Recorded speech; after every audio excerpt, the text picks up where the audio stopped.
दण्डवतुः पुत्रं विशालदेवस्य नित्यमुक्तिप्रदायकं मालिनी परमानन्दनं वन्दे श्रीचक्रधरविभुं सर्वज्ञ श्रीचक्रधर स्वामी की जय। दंडवतुः। मानवापंथीय ज्ञान या विषयामध्ये आपण ऐकणार आहोत। संसार दुःखरूप कसा आहे व त्या संसारावर कोणता उपाय आहे ते आपण ऐकणार आहोत। तर आज जगाची प्रगती पाहताना मन आश्चर्याने मुग्ध वाहतं। प्रगतीचे दर्शन आहे। हातापायावर चालणारे, गुहेत राहणारे दुर्बल मनुष्य प्राणी आकाशात भराऱ्या घेत आहेत।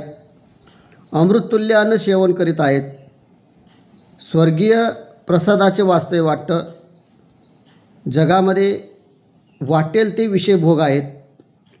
पैसा आहे, धन आहे, संपत्ती सर्व काही आहे। सुखचैनामध्ये मंदमस्तीमध्ये सर्व गुंग झालेले आहेत। इतर सर्व बाबतीत कमालीची आणि कल्पनातीत प्रगती झालेली आहे। एवढी मोठी प्रगती आहे। ईश्वराने आपल्याला जमीन, जायदाद, घरदार, प्रॉपर्टी सर्व दिलेलं आहे। पैसा, टक्का वगैरे दिलेला आहे। त्याच्यामध्ये त्या भोगामध्ये आपण लुप्त झालेलो आहोत। सर्व असं वाटतं की सर्व सुख आपल्याला दिलेलं आहे, परंतु तरीही मनुष्य असंतुष्ट आहे। तर या संसारामध्ये सर्व काही असतानासुद्धा तो असंतुष्ट आहे, तो सुखी नाही। आणि जे मिळालेलं वैभव आहे त्याचा असंतोष म्हणजे सुखाची आणि सामर्थ्याची जी ओढ आहे त्याची ती वाढतच आहे, म्हणजे तो संतुष्ट झालेलाच नाही। जे वैभव आहे तेवढं आहे त्याच्यावरही संतुष्ट नाही। ते आणखी वाढावं, आणखी सुख मिळावं, आणखी त्याची ती ओढ वाढतच राहते। कारण वासनाची तृप्ती भोगाने होत नाही। जी वासना असते ती तृप्ती त्या भोगल्याने होत नाही, उलट ती वाढत जाते। त्याचप्रकारे ऐश्वर्य जी आहे, सत्ता आहे, पैसा, टक्का आहे, हे सर्व प्राप्तीसाठी स्पर्धा चालू आहेत। याने हे केलं तर मी हे करू, तर अशा प्रकारे त्याची संपत्ती कमी आहे तर मी जास्त करू, अशी एकमेकाची स्पर्धा या जगामध्ये चालू आहे। त्यामुळे वर्णामध्ये संघर्ष झालेला आहे। हिंसा, अत्याचार, अराजकता आणि परमहिंसक शास्त्राची निर्मिती झालेली आहे। त्यामुळे जग विनाशाकडे चाललेलं आहे। सर्व सुखसोयी असतानासुद्धा विनाशाकडे चाललेलं आहे। त्यामुळे मानवतेचा नाश होण्याची शक्यता आहे। म्हणून भौतिक सुखामागे धावणारा मनुष्य आज अशांत आहे। तो कितीही काबाड कष्ट करतोय, रात्रंदिवस कष्ट करतोय, प्रपंच चालवतोय, सर्वांमध्ये हिरतोय, मित्रांमध्ये जातोय, संबंधियांमध्ये जातोय, अनेक सण उत्सवात जातो आहे, शांती शोधण्याचा प्रयत्न करतो आहे, सुख समाधान शोधण्याचा प्रयत्न करतो आहे। त्याच्याकरता तो सर्व काही सुख मिळावं म्हणून तसं करतोय आहे, परंतु त्याला शांती काही मिळत नाही। म्हणून या दुःखरूपी संसाराला मनुष्य कंटाळलेला सुद्धा आहे। म्हणूनच श्री चक्रधर स्वामी परमेश्वर अवतारसुद्धा म्हणतात की दुःखाचे रूप हे पापाचं मूळ आहे। दुःखाचं जे मूळ आहे खरं म्हणजे दुःख कशाने मिळत असतं तर पापाचं मूळ। म्हणजे मनुष्य जितका हिंसा करतो, जितका पाप करतो तेवढा तो दुःखाला कारण होतो। आणि अनित्यता म्हणजे संसार हा कधीही नित्य राहत नाही। म्हणजे हा परिवर्तनशील आहे। संसार हा कसा आहे? परिवर्तनशील। म्हणजे जसं गीतेमध्ये सुद्धा म्हटलं आहे की आज तू जो म्हणतो आहे हे माझं आहे, माझं घर आहे, माझं धन आहे, माझी संपत्ती आहे, माझा परिवार आहे, हे सर्व जे काही माझे मित्र आहेत, माझं जे आहे धन दौलत, जंगम, प्रॉपर्टी, हे सर्व माझं म्हणतो आहे, परंतु ते अनित्यता आहे। म्हणजे नित्य राहत नाही, म्हणजे ते परिवर्तनशील। आज तुझं आहे दुसरे कोणाचं तरी होऊन जाणार, म्हणजे तू मेल्यानंतर पुढचं कोणाचं तरी होऊन जाणार, किंवा जो आज तुझं आहे ते मागं तुझं नव्हतं, ते दुसऱ्याचं होतं। म्हणून तो आपलं समजून काय करतो आहे, मोहमध्ये घुसतो आहे आणि आपलं समजून त्याच्यात रत होतो आहे, ममता तुझी वाढवतो आहे। म्हणून ती अनित्यता आहे। हे संसाराचे ते गुणधर्म आहेत, ते बदलणार आहेत, म्हणून ते अनित्यता म्हणजे नित्य राहत नाही। प्रपंच हा नित्य नाही, तो अनित्यता कायमच्या त्याच्यामध्ये ते नित्यता राहत नाही, ते अनित्यता आहे, कायम परिवर्तनशील आहे, बदलणार आहे। त्यामुळे संसारामध्ये मनुष्य सुखी कधीही राहू शकत नाही. कारण कितीही त्याने कमाई केली, कितीही त्याने कष्ट केलं, कितीही राबवलं, किती मुलं बिलं सर्व परिवार वगैरे कितीही झालं तरी तो सुखी राहू शकत नाही. का म्हणून? कारण जगात दुःख कोणाला हवे असते का? दुःख कोणालाच हवे नाही. परंतु जगामध्ये दुःखच जास्त आहे आणि दुःखीच जास्त आहेत. सुखी तो राहू शकत नाही. का म्हणून? याच्यामुळे त्या लालसा, स्पर्धा आणि हिंसा करणाऱ्या, वाईट वागणारा असामुळे त्याच्यामुळे तो दुःखी असतो. कारण तो भ्रामक झालेला आहे, भ्रम झालेला आहे. त्याला असं वाटतं की याच्यातच सुख आहे. हे जे काही मिळतं आहे मला, जे खाणं पिणं उठणं बसणं चालणं बोलणं, हे मी सुखी आहे, घरदार आहे, सर्व आहे, जंगम प्रॉपर्टी आहे, असं त्याला वाटतं की हेच माझ्यामध्ये सुख आहे, परिवार वगैरे ह्याच्या सुखामध्ये तो धावत आहे. पण त्याला खरे सुख प्राप्त होत नाही. या सुखामध्ये तो कधीही सुखी होऊ शकत नाही. अतिशय तो दुःखामध्ये सापडत असतो. आणि म्हणून प्रपंच हे सर्व परमेश्वराने सुद्धा सांगितलं आहे की तो दुःखरूप मूळ आहे. दुःखाचं मूळ काय? प्रपंचच आहे बाबा. प्रपंच जेवढा आहे तो दुःखामूळ आहे आणि तो अनित्यती आहे, नित्य राहत नाही. हा एक पहिला प्रश्न आहे. त्यामुळे सुखरूप बी नाही आणि तो सुख बी तो देत नाही. प्रपंच कधी तो सुख प्राप्त करून देत नाही. तो खरा आनंद देणारा तो फक्त परमेश्वर आहे. आणि म्हणून आपल्याला कळायला पाहिजे की हा प्रपंच नाशिवान आहे आणि जे दिसतं हे आपलं नाही आहे, हे मोहयुक्त आहे, मोहामध्ये पडलेलं आहे. आणि प्रपंच कायमच्या टिकत नाही. जी वस्तू आपल्याकडे आहे ती कायमची राहणार नाही, ही नाशणार आहे. याचंसुद्धा आपल्याला भान ठेवायला पाहिजे. आणि हे ज्ञान नसल्यामुळे आपण सर्व दुःखी आहोत. परंतु खरा जर आपल्याला आनंद पाहिजे असेल तर खरा आनंद देणारा आपला परमेश्वर आहे, तो नित्य सुख देणार आहे. आता नित्य सुख म्हणजे कसं की आपण जन्माला येतो आहे, मरतो आहे. जन्म आल्यानंतर आपण जे जे काही करतो आहे, आत्तापर्यंत डोळ्याने जे जे काही आपल्याला दिसतं आहे, डोळ्यानं जी सृष्टी, आणि त्या सृष्टीपासून आपण जन्ममरणांमध्ये येणं, आपण जे येतो आहे ते जे आहे ते सर्व आपलं कसं आहे, दुःख मिश्रित सुख आहे. कसं आहे? स्वामी म्हणतात की दुःख मिश्रित सुख ते सुख बोलीचे. म्हणजे दुःखाचं मिश्रण आपल्यामध्ये आहे आणि आपण जे जे काही आपल्याकडे जे जे काही आपल्या हातात आहे, सर्व गोष्टी आहेत, ते सर्व दुःखाचं मिश्रण आहे त्याच्यामध्ये. म्हणजे जशी एखादी वस्तू आपण नवी आणली, कोणती तरी वस्तू नवी आणली घरात, एखादी गाडी आणली तर ती जुनी होणार आहे. जशी आपल्याकडं पैसा आहे, तो पैसा आपल्याकडं आहे, तो एक दिवस फाटणार आहे, तुटणार आहे. किंवा आपल्याकडं जे घर आहे ते एक दिवस पडणार आहे. किंवा आपल्याकडं जे काही आपला परिवार आहे, पत्नी वगैरे असतील, मुलं बाळ असतील, तर तेही एक दिवस मरणार आहेत, म्हातारे होऊन, तेही परिवर्तनशील होणार आहेत. म्हणून जे जे काही सुख आहे आपल्याकडं ते कसं आहे, दुःखाचं मिश्रण आहे. त्याच्यामध्ये सर्व दुःखरूप आहे. जे जे आपल्याला डोळ्याने दिसतं आहे, विज्ञानरूपी सर्व क्रिया आहेत, आपल्याला वस्तू आपल्याजवळ सर्व वाटत आहेत, परंतु त्या नाशिवंत आहेत, त्या नित्य राहणार नाही आणि ते आनंद आपल्याला देत नाहीत. आपण त्यांच्यामध्ये राहूनसुद्धा सुखी राहत नाही, सदा आपण दुःखामध्ये असतो. म्हणजेच कारण दुःख मिश्रित सुख आहे. कारण हे सुख जे आहे ना आपल्याला दिलेलं, हे कसं आहे, दुःखाचं मिश्रण आहे, दुःख मिश्रण. म्हणून तो दुःख मिश्रित सुख ते सुख आहे आत्ताचं. आणि निरतिशय सुख तो आनंद आहे. आता निरतिशय सुख म्हणजे कायमचं सुख पाहिजे आपल्याला, आहे का नाही? घर नको, दार नको, हे सर्व गोष्टी नको आपल्याला, काहीच नको, कायमचं सुख पाहिजे आपल्याला. मग तो कोणतं सुख आहे? तर ते परमेश्वर प्राप्तीचं सुख आहे.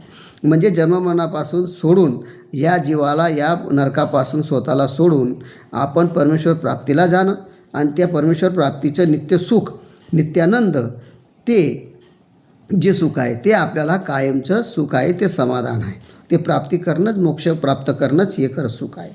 म्हणून नित्यानंद देण्यासाठी सुद्धा परमेश्वर कसा आहे, आसुसलेला आहे. तो देण्यासाठी तयार आहे. दानीसाठी बसलेला आहे. परंतु घ्यायला आपण मात्र काही पाहत नाही. म्हणून या भौतिक सुखाच्या मागं आपण धावत आहोत. खरं सुख आपण सोडून दिलं आहे. म्हणून चक्रधर स्वामीसुद्धा म्हणतात की परमेश्वर दानी आहे, पण त्या दानाच्यासाठी उत्कंठता याच्याकडं नाही की मला परमेश्वर मोक्ष मिळावा, मला जन्ममरण नको आहे, अनेक जन्म गेले, अनेक युग गेले, असं हा कधीही म्हणत नाही. परमेश्वराची तळमळ करत नाही, उत्कंठता करत नाही. अशी अर्थ तर नाहीच करत, पण साधे परमेश्वराकडं आशेने सुद्धा पाहत नाही की परमेश्वराच्या आशेने की मी काहीतरी देवभक्ती करू, परमेश्वर भक्ती करू, गुरु करू, नंतर स्मरण करू, हे सुद्धा आशेने तो पाहत नाही. इतकेच काय तर परमेश्वर देत असतात तरी तो जीव घेत नाही. आणि परमेश्वर त्यांना देणार की बाबा मी खरं सुख देतो तुला, पण ते सुख तो घ्यायला तयार होत नाही. आणि परमेश्वराने जर बळच दिलं तर तो टाकून देतो. म्हणजे परमेश्वराकडून जे मिळालं ते त्याची त्याला किंमत कळत नाही. मग परमेश्वर कितीही दानी असला तरी त्याचा काय उपयोग विचारायचा. म्हणून तो दान देतो हे तो सर्व देतो आहे, सृष्टी निर्माण करतो आहे, मनुष्य देह देतो आहे, पण त्या मनुष्य देहाचासुद्धा उपकार त्यांनी ठेवलेला नाही. परमेश्वराने सृष्टी निर्माण केली, त्याचंही त्याला काही जाणीव नाही, त्याला काही घेणं देणं नाही. व्यसनाच्या अधीन झाला, पाप करायला लागला आणि त्याच्यामुळे सर्व ईश्वराला भरून गेला. हे देह का दिलं याचं काही त्याला ज्ञान नाही. आणि म्हणून तो परमेश्वर एवढं दान देतो बिचारा, त्याचा काय उपयोग व्हायला पाहिजे की नाही. म्हणून मानवी स्वभावाचं वैशिष्ट्यच असं आहे की मानवाला परमेश्वराने निर्माण केलेलं आहे, म्हणून सर्व काही परमेश्वरानेच करावं. तो म्हणतो देवाने जन्म दिला, देवाने जन्म घातला, सृष्टी निर्माण केली, मग आता देवानेच सर्व सुख बी द्यावं, प्राप्ती करून द्यावी, असं त्याचं म्हणणं आहे. परंतु करता स्वतः परमेश्वर असतो, मग दोष मानवला का? मग जर परमेश्वराने देह दिलेला आहे, असं जर सर्व केलेलं आहे, तर मग याने चांगलं कर्मच केलं नाही, याला जर चांगली संगत धरली नाही, चांगलं साधुसंताकडे गेलं नाही, उपदेश घेतला नाही, गुरु केला नाही, स्मरण केलं नाही, चिंतन केलं नाही, आणि याला परमेश्वर कसं काय प्राप्ती देऊन देईल? फुकट देऊन देईल का? याने जर काही केलंच नाही तर केल्याशिवाय काही मिळेल का? काही का नाही.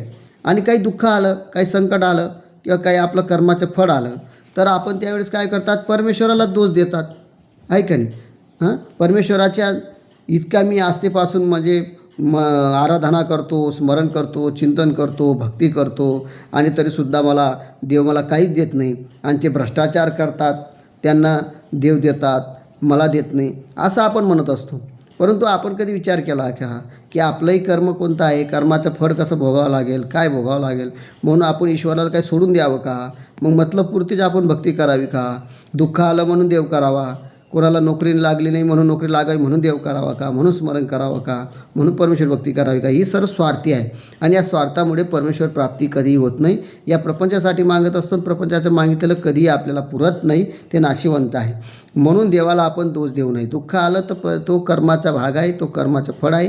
जर तुम्ही ईश्वराची भक्ती केली तर ते कर्माच्या फळातून तुम्हाला देवसुद्धा कमी करून देणार दुःख, आणि प्राप्तीलासुद्धा घेऊन जाणार. तर इत्यादी सर्वसाधारण लोकांची विचारसरणी अशी झालेली आहे, म्हणून कारण त्याला परमेश्वर खरा कळालाच नाही. म्हणून चक्रस्वामीसुद्धा म्हणतात की जीवाच्या उद्धारणासाठी तळमळीने स्वामी सृष्टीची रचना करतात, जीवांना सृष्टीत आणून जन्म देतात, मनुष्यजन्म, आणि आम्ही मनुष्य वेचाच्या स्वतः स्वीकार स्वामीसुद्धा पृथ्वीवर येतात, अवतरतात, अवतार घेतात, आणि जीवांचा शोध घेतात की कोणता जीव माझं भक्ती करेल, माझं स्मरण करेल, चिंतन करेल. सर्व जीवांना उदारतेने ज्ञान बी देतात. परंतु हा याच्या वाईट विचाराने, मतित्रयाने, अधमती, अधगती, अधरती, म्हणजे वाईट विचार करतो, वाईट बोलत असतो, आणि वाईट शारीरिक क्रिया करत असतो, आणि त्याच्यामुळं याला जे आड येतं हे मतित्रयामुळे त्याने जीवाने काय केलं? हे सर्व पापं जोडून घेतले. मग याचे कारण त्याला आचरण केलेलं नाही, त्यामुळे तो प्रमादी बी झाला. अनंत सृष्टी त्याने वाईट विचार केल्यामुळं, वाईट आचरण केल्यामुळं त्याच्यामुळे चांगले विचार येत नाही, आणि सुख पोडाला गेले तर काही नरकाचे धनी झाले, आणि काहींनी जर कधी भक्ती केली दुसरी तर ते सुद्धा सुख पडायला जातात, स्वर्गाला जातात, परत येतात, आणखी त्यांचाही उद्धार झाला नाही, तेही नरकाला जाऊ शकतात. मग कित्येकाने तर ज्ञान पूर्णपणे गमावून टाकलं. म्हणजे ईश्वराने ज्ञान दिलं सृष्टीमध्ये आणून की बाबा जीव, देवता, प्रपंच, परमेश्वर हे चारी पदार्थ कसे आहेत ते ओळखून घे, जीव कुठून आलेला आहे, हे जे मनुष्य शरीरामध्ये जो जीव आहे हा कुठं होता, कुठं भटकत होता, कुठं आला, आता कुठं जायचं आहे त्याला, हा परमेश्वर कोण आहे, परमेश्वर काय करतो, हा प्रपंच कसा आहे, हा नाशिवंत आहे का, कायमचा आहे का, हा मला मोक्ष देईल का, मला सुख देईल का, याचं याला नॉलेजच नाही, आहे का नाही. देवता कशा आहेत, किती आहेत, या देवता मोक्ष देतील का, एकच परमेश्वर मोक्ष देईल, याचंसुद्धा याला ज्ञान नाही. आणि ते ज्ञान पूर्णपणे गमावले असल्यामुळं त्याला अन्यथा ज्ञान झालं आहे, आणि म्हणून हीन कर्म झालेली आहेत. त्याला काय करणार? ज्ञान देणे ईश्वराचे काम, आणि आचरण करणं जीवाचं काम. आता परमेश्वर तर ज्ञान देईल, तुम्हाला चांगला रस्ता दाखवेल, चांगल्या ठिकाणी तुम्हाला ते योग आणून देतील, साधुसंताचा योग आणून देतील, आणि तुम्हाला योग आणून दिल्यावरसुद्धा तो तिथं ते परमेश्वराचं म्हणताला करत नाही, तिथं तो चांगलं घेत नाही, परमेश्वराची भक्ती करत नाही. वाईट विचार त्याच्यामध्ये आहेत, आणि वाईट अपेक्षा तो बाळगत असतो, आणि वाईट अपेक्षा बाळगतो, मतलबपुरती भक्ती करतो, त्याच्यामुळे तो दुःखी असतो, आणि त्याच्या पदरात दुःखीच राहतं. कारण आचरणाचे महत्त्व फार आहे. पहिले आचरण करायला पाहिजे, आचरण केल्याशिवाय परमेश्वर कसं काय देईल. म्हणून ग्रस्त धर्मात असणारे जे वासनिक आहेत, उपदेशी लोक आहेत, या सर्व गोष्टींची दखल घ्यायला हवी. कारण बरेच लोक उपदेश घेतात, उपदेश घेणारे फार अलग प्रकारचे आहेत. काही लोक असे उपदेश घेतात की उपदेश घेत असताना त्याला विचारलं का उपदेश घेतो आहे, म्हणे माझ्या बापाने घेतला, माझ्या आजोबाने घेतला, परंपरेने घेतला म्हणून मी घेतो आहे, हे उपदेश घेतात. काही उपदेश असे घेतात की मला नोकरी लागली, मी बोललो होतो नोकरी लागली की उपदेश घेईल, मग नोकरीला लागली म्हणून उपदेश घेतात. काही लोक म्हणे मला आजार जडला होता, मी बरा झालो तर उपदेश घेईल म्हणून उपदेश घेतात. काही लोक म्हणतात की मला पैसे टक्के नव्हते, कर्ज उतरलं म्हणून उपदेश घेतो. काही म्हणे मला बाहेरचं काय झालेलं होतं त्याच्यामुळे उपदेश घेतला. हे उपदेश घेतात. असे उपदेश घेणारे ज्यांना नॉलेजच नाही, उपदेश कसा घ्यावा, कशासाठी घ्यावा असे उपदेश घेतात. आणि असे उपदेश घेतल्यानंतर त्या मानवपंथाचे अनुयायी होतात, गुरु करतात. पण उपदेश घेतल्यानंतर पुढची प्रगती ती थांबून जाते. कारण का? त्याने नॉलेजच घेतलं नाही, साधू संतांची संगत घेतली नाही, मार्गात गेला नाही, परमार्गाची सेवा केली नाही, प्रवचन ऐकले नाही, त्याने कधी अभ्यास केला नाही, स्मरण केलं नाही, चिंतन केलं नाही, आठवण केली नाही, काहीच केलं नाही परमेश्वराचं. आणि मग डायरेक्ट उपदेश घेतला आणि मग त्याच्यामुळे त्याची प्रगती कसं काय चालेल? म्हणून बरेच लोक आपल्या घराघरात परंपरा आहे म्हणून घेत आहेत ना, वरिष्ठ सांगतात म्हणून घेत आहेत. कोणी म्हणून उपदेश घेऊन टाक म्हणून घेऊन टाकत आहेत. तर काही नाईलाज म्हणून उपदेश घेऊन टाकतात, जबरदस्ती म्हणून. त्यामुळे उपदेश घेतल्यानंतर पुढे आचरणाचं ज्ञान त्याला घेताच येत नाही, कारण तो वेळच काढत नाही, त्याला प्रीतीच नाही, गोडीच नाही राहिली ना. पहिले प्रीती गोडी पाहिजे आणि मग उपदेश घ्यायला पाहिजे. आणि उपदेश घेतल्यानंतर मग तो पुढचं प्रगती करू शकतो. परंतु ज्यांनी त्यांना उपदेश दिला त्यांनाही वेळ नाही, आणि ज्यांनी उपदेश दिला ते गुरु वगैरे बंधू आहेत, गुरु आहेत, ते सुद्धा आपल्याकडे येण्याचे त्यांना काही जमत नाही, कारण त्यांचा दुसराही व्यापार आहेत, परमार्ग, त्याच्यामुळे ते येऊ शकत नाही. आणि उपदेशी जिज्ञासाही करत नाही, उपदेशी त्यांना भेटायला जात नाही, कधी बोलवत नाही, आणि बोलवत नसल्यामुळं त्याला ज्ञानही मिळत नाही. म्हणून गृहस्थधर्मी संसार प्रपंचामध्ये प्राथमिक जे ज्ञान आहे त्याच्यापासून दूर होऊन जातो, त्याला नियम वगैरे धर्म माहीत राहत नाही. म्हणून तो मानवा पंथाचे जे नियम सांगितले त्याचं पालन करू शकत नाही. आणि जेव्हा मित्रपरिवारात संबंधी नातेगोत्यामध्ये जातो, कार्यक्रमात जातो, त्यावेळेस त्याला त्याचं नॉलेज नसतं, त्याच्यामुळं तो खातो पितो, काही करतो, कसाही वागतो आणि मिश्रभक्ती करतो, आणि त्याच्यामुळं त्याला अनेक अजून दुःख तयार होतं. म्हणून याचे नियम माहीत नाही, त्याचं आचरण माहीत नाही, म्हणून तो खरा ज्ञानापासून वंचित होतो आणि तो सुखी होत नाही. आणि दुःख आलं का परमेश्वराला दोष देतो, परमेश्वराला सांगतो, परमेश्वराने असं केलं तसं केलं, मी उपदेश घेतला, मी खूप स्मरण केलं, मी देव केला, काहीच केलेलं नसतं. आणि अंतःकरणापासून जर तुम्ही आचरण केलं असतं किंवा नियम पाळला असता तर देव तुम्हाला दुःख देईल का? असं दुःख आपल्याला कधीच येत नाही.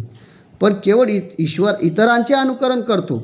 एकाच्याने गाठी धरली तर हा करतो, एखाद्या कार्यक्रमात गेलं तर हा अनुकरण करतो, तिथंही जातो, थोडं ज्ञान मिळवायचा प्रयत्न करतो, पण ते ज्ञान काही पुरेसं नाही, अर्धवट ज्ञान होऊन जातं, पुरं ज्ञान होत नाही. आणि त्याने म्हणून त्यांच्याकडून अविधी घडत असतात, दोष घडतात, पापं घडतात. काही तो उपदेश घेऊन व्यसनाच्या अधीन जातात, दारू पितात, मद्य करतात, चोरी करतात, असं अनेक प्रकारचे पाप, मांसाहार खातात. असे काही नियम नाही, धर्म नाही, काही नाही, आणि त्यांच्यामुळे ते दुःखी आहेत, कधी सुखी सापडणार नाही. का? म्हणून कारण नियमच माहिती नाही आणि परमेश्वराची भक्तीच ते नीट करत नाही. परिणामी त्यांची आध्यात्मिक प्रगतीच अशी होत नाही. म्हणून अशा ग्रस्त धर्माने नामधारकाची गाडी मोक्षमार्गावर चालू होते, पण अज्ञानाच्या वाळूत ती फसून जाते.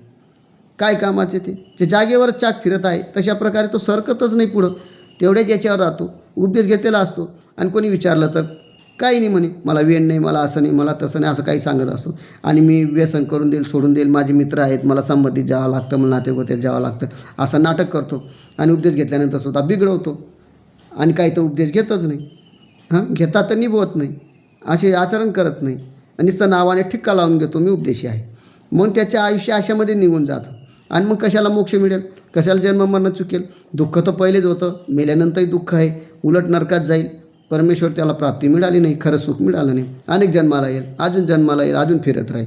म्हणून दुःख सुख हे जे काही दुःख सुख याच्या पाठीमागं धावण्यापेक्षा या परमेश्वरांचे सांगितलेलं आहे की हा मनुष्यजन्म अनमोल आहे, हा मनुष्यजन्म कधी मिळत नसतो, अनेक पुण्य केल्यामुळे हा मनुष्यजन्म मिळत असतो. आणि मनुष्यजन्म मिळाल्यामुळे त्याच्यामुळे आपण मनुष्यजन्माचं जे सार्थक आहे ते करून घ्यायला पाहिजे. प्रपंच तुम्ही करा, परंतु प्रपंच करत असताना परमेश्वराचं नामस्मरण, चिंतन, परमार्गाची सेवा, अन्नदान क्रिया वगैरे वाढत तुम्ही वेदवंत बोधवंत अनुसरलेले, आणि मग तुम्ही जाऊन आपला काळ काहीतरी परमेश्वराला देणार, असं सुद्धा आपण करायला पाहिजे. नुसता प्रपंचच करत राहिले तर अनेक जन्म तुम्ही वाहतच राहणार. जसं नदीचा गोटा वाहत राहतो पाण्यानं, तसं अनेक सृष्टीमध्ये अनेक युगामध्ये आपण जन्ममरण अशा प्रकारे वाहतच राहणार.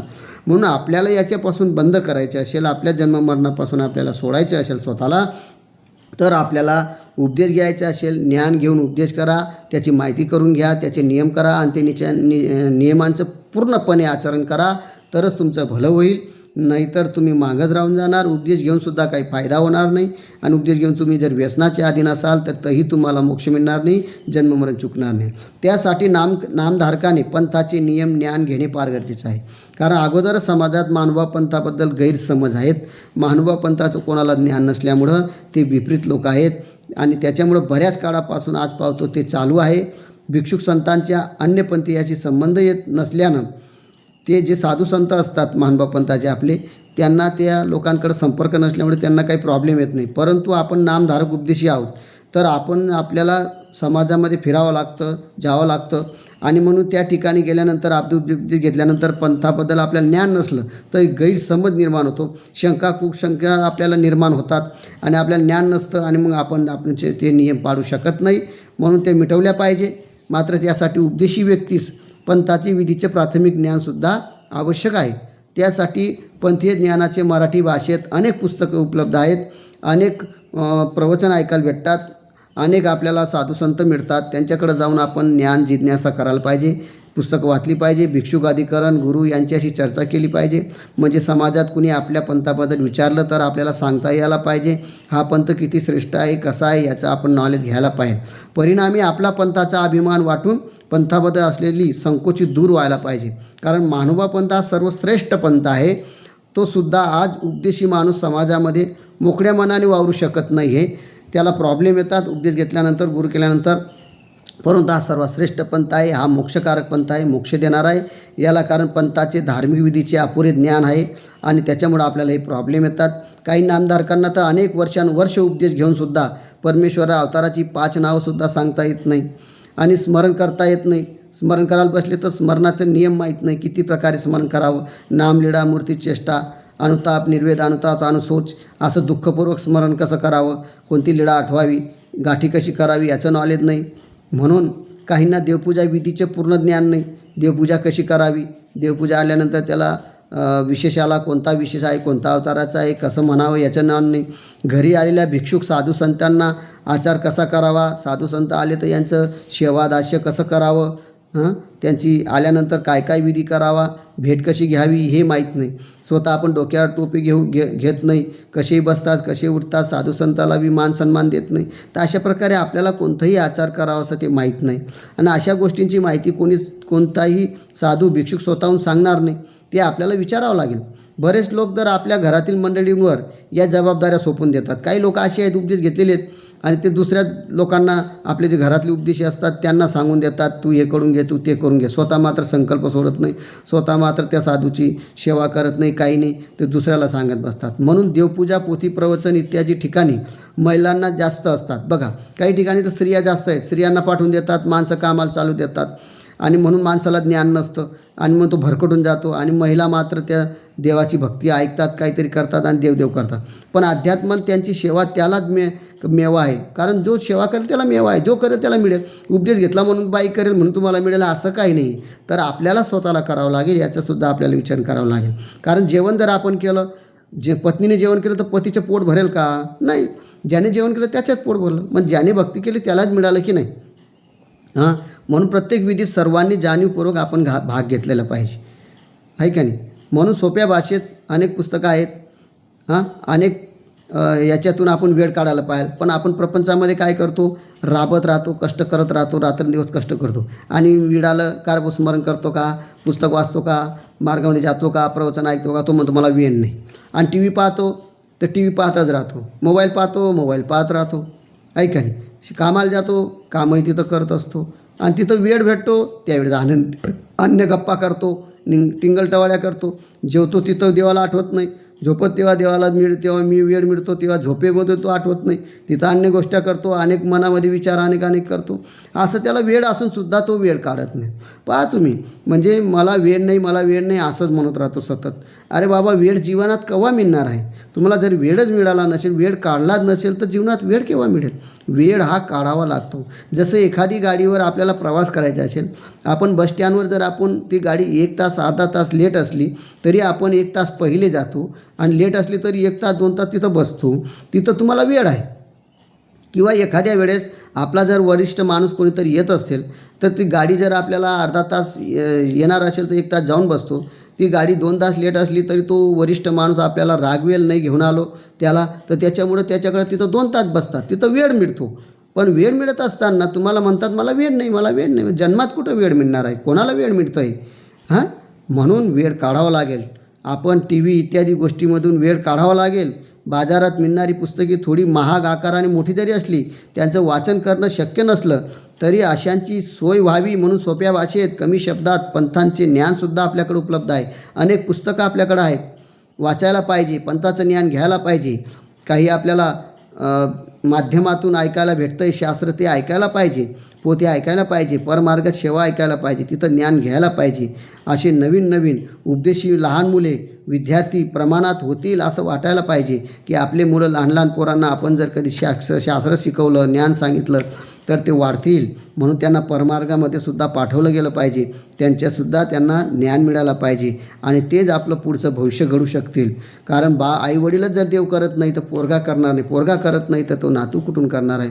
म्हणून आपणच जर देव करत नाही, आपल्याला जर नॉलेज नाही तर पुढची पिढी कसं काय देवदेव धर्म करेल. म्हणून आपल्याला थोडं सक्षम व्हावं लागेल, आपल्याला अर्थत्व व्हावं लागेल, आपल्याला ज्ञान घ्यावं लागेल.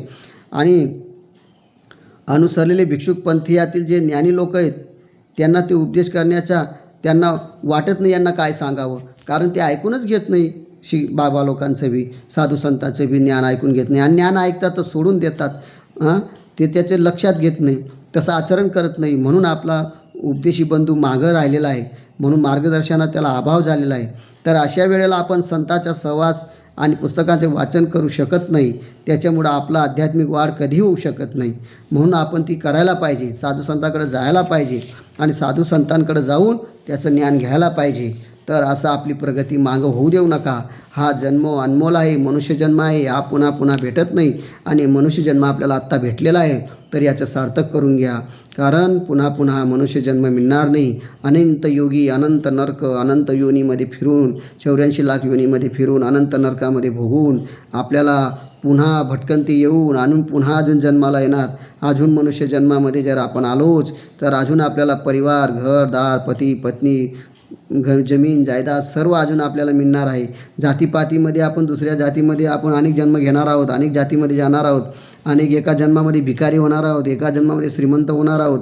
हे जन्ममरणाचं कारण चालूच राहणार आहे, हे कधीही संपणार नाही. जन्ममरण कधीही संपणार नाही. विचार करा स्वतः, थोडं शहाणस्त बसा, थोडं मनाला ध्यान द्या की आपल्याकडं सर्व आहे तरी आपल्याला सुख आहे का?